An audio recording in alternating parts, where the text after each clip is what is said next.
continuing with weekly love scopes, and I'm doing Leo. I actually started a reading. I pulled your Moonology cards, but then I realized my mic wasn't on. So we are starting over. I did want to keep these cards because I felt like really drawn to them. Those are my grounding cards. But first, I want to tell you that Leo Tarot tells a story. It does not write it. You do.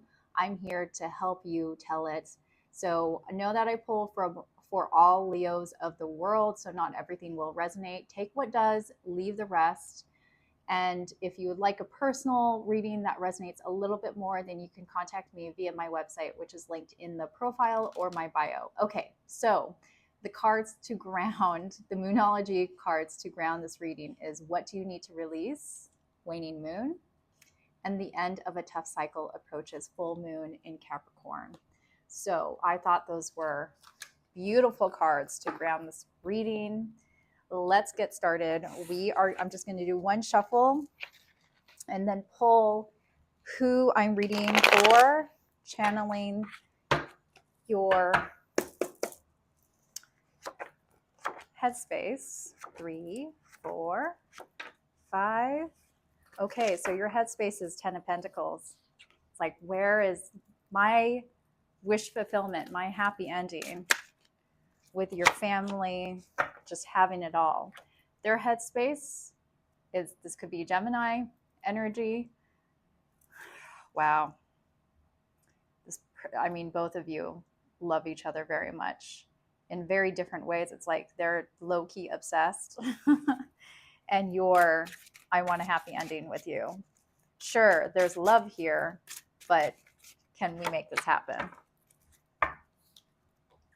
Your feelings for them are Gemini. Interesting. Gemini or Virgo. It's like you're dreaming of that happy ending.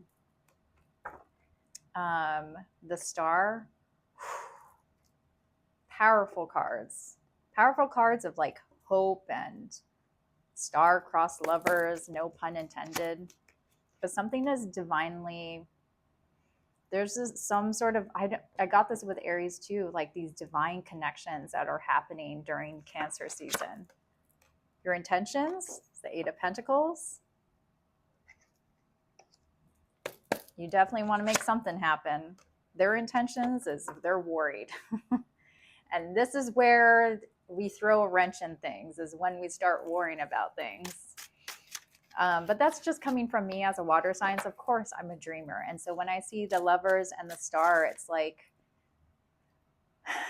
the Star comes after a Tower moment. So after an ending, it's as if this person was like, okay, this ending needed to happen because I just needed to see, not that there was an ending or a break between you guys, because this could very much be an established couple.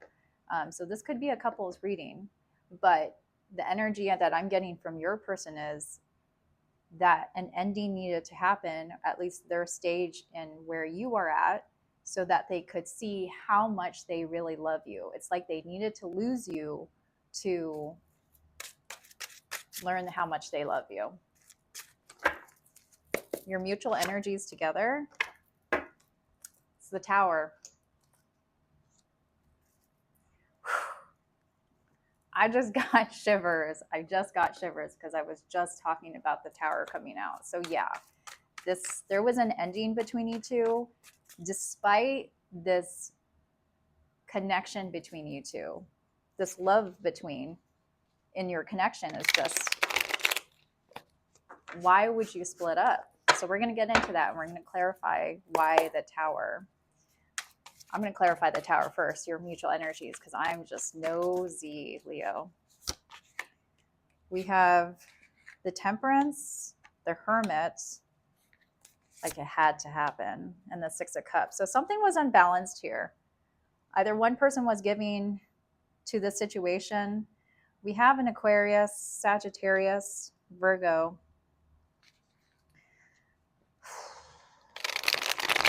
Yeah, with that 6 of Cups, like this is generous, like giving, so it speaks to that. And I feel like someone was thinking about like how, and with you You're very much a let's put a plan to action, especially as a fixed sign. You want action and you have no problem putting, I mean, Leos are loyal companions. When they do settle down, they're very loyal. But I feel like just something wasn't happening. It's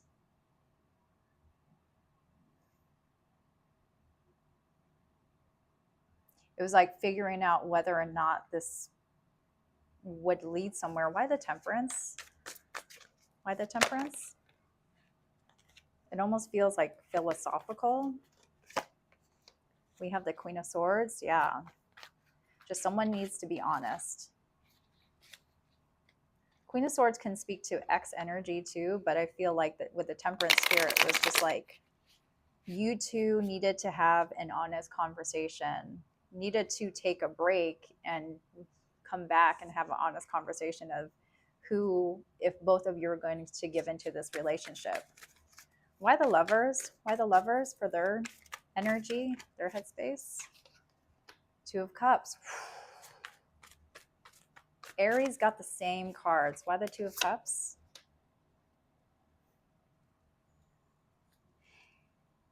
Even though they love you and they feel very drawn to you, it's like the type of connection that you just don't get all the time. You know how you can build compatibility, you can build a relationship to be, good and last. This one feels like it's for the stars, that you met for a reason, that every time you're together, it just feels natural, as if you have spent lifetimes together. You know each other to that depth, but they feel like they can't fully have you because we have the Eight of Cups, the disappointment. Why the Star? They feel like they just want to come to you, like come rushing to you. If not, like they dream about living with you, about having like a real relationship. Those are their feelings. Why the Nine of Swords? Why the Nine of Swords? They're worried about something, and I have a feeling it has something to do with this Eight of Cups. So there's a secret here. The Queen of Cups, and then the Two of Wands. There's something that hasn't been revealed. It's like they're holding back a lot of how they feel towards you because they don't know what they want. We have Two of Wands here.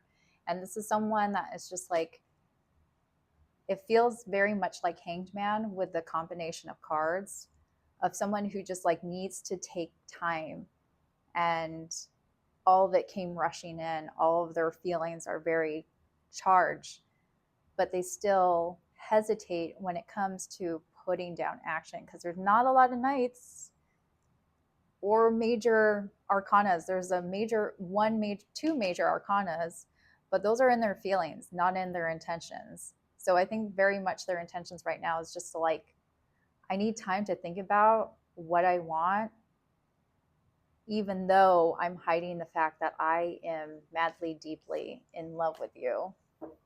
I don't know if they even have told you that. Why the Ten of Pentacles for your headspace? I mean, do I have to clarify that?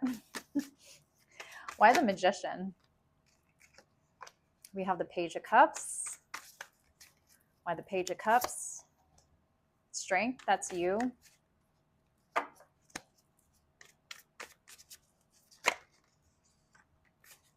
And then the Eight of Pentacles with the King of Pentacles. If this is not like a strong spread of someone who is dedicated but again, I think you need to hear from them, their emotions. Something tells me that they're not an outwardly expressive person.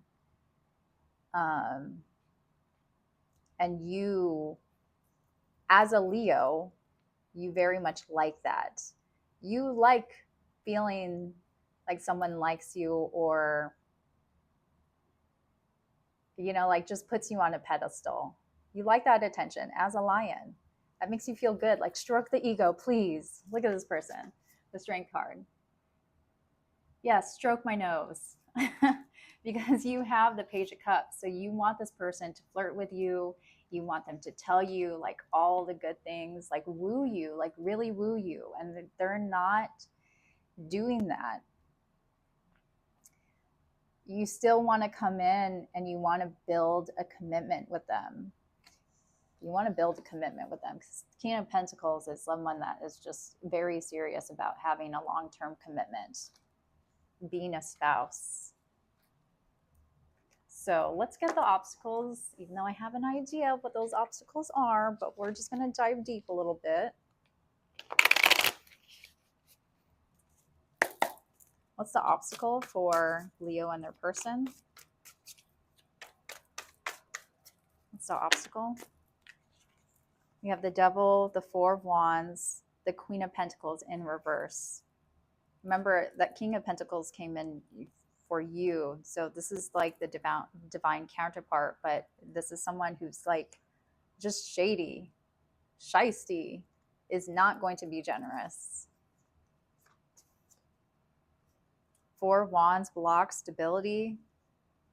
Yeah, so this is the type of relationship where it's just like it's so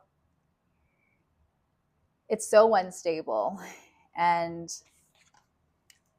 again, I think this relationship ended because it was a matter of like, are you going to invest in this relationship as much as I have? Are you going to be an actual partner? And what this is saying is what's blocked here is that foundation, that stability of someone who can manifest as much as you have. We have the Nine of Cups. I just feel like you weren't happy. You were not happy. Felt like you could be, but it was like it was all depending on that, if that person was willing to give or not. I just want to see really quickly why the Two of Wands. We have the Five of Swords. I think this person tends to, they feel very aimless, because the Five of Swords often reminds me of someone that like likes to mirror in relationships, and instead of doing that heart work, that shadow work, because we have the moon here, Pisces energy, instead of doing the heart work, they tend to mirror and not really feel like grounded. And that to me just speaks to someone that is not ready to be in a relationship. And I think that you knew that. And it causes them a lot of anxiety. They're just not in a good place to be in a relationship as much as they want it. Like you can have all the feelings in the world, but if they're not ready, then they're not ready. This is talking about, we have the Death here. This is Scorpio. What do you need to release? That's what tarot is saying right now. It's just, I think I wrote it in someone's, The Art of Letting Go. I think it was Libra. The art of letting go, feminine energy of, because it's law of attraction, that if you trust to let it go, then the good things will come your way. It's like you had to let go of this, like this negative space that you were in, because you just needed to clear your energy. The Queen of Cups, the Nine of Pentacles, and then the Four of Cups. So I think what this is saying here at the end, the final likely outcome is that you're finally just going to feel good. It's like you spoke your part, you spoke your heart, and that was enough. It was like, I said my piece, I told you how much I love you, and I'm good with that. I can walk away knowing that I tried my very best. And I think that's what's happening here. With the Four of Cups, it's like, it's not like you don't have two F's to give, but pretty much, look at this. You're standing in your truth right now. This is Queen of Swords, so I think what you want to hear is the truth from this person, but you're just like not, they might come to you and say, "Hey, I miss you," or just try to give a little like nice message. But I think you just want the truth. You really just want the final like gavel of what's going to happen, and you're ready to release it. So, anyways, that's what I have for you, Leo. Hopefully that made some sense, gave you some clarity. You had heavy earth energy. We have Gemini, Leo, I think that's you, Gemini, heavy Gemini, Aquarius, Cancer, Capricorn, Virgo, and Sagittarius. Oh, and Aries. So that was a lot of signs, zodiac signs, but it doesn't have to be. Just curious what's on the bottom of the deck here. Oh, that's right, King of Swords. All right, so I'm going to pull from the no communications, just in case you are no contact. What does Leo's person want to say to them for the first week of July? What does Leo's person want to say to them? Ooh. I wish you would knock on my door. I'm working on myself so I can come back. Please wait for me. Oh, did I not say they need to do some shadow work? I think that you are better off without me. This is the Five of Swords. Like I said, this person has some work to do on themselves before they can come to you as like their highest selves. So anyways, thank you for watching, Leo. Like and subscribe, Sad Girl Horoscope, or comment if this resonates. I will see you next week. Stay sad, but that's just, don't stay sad, but stay sad.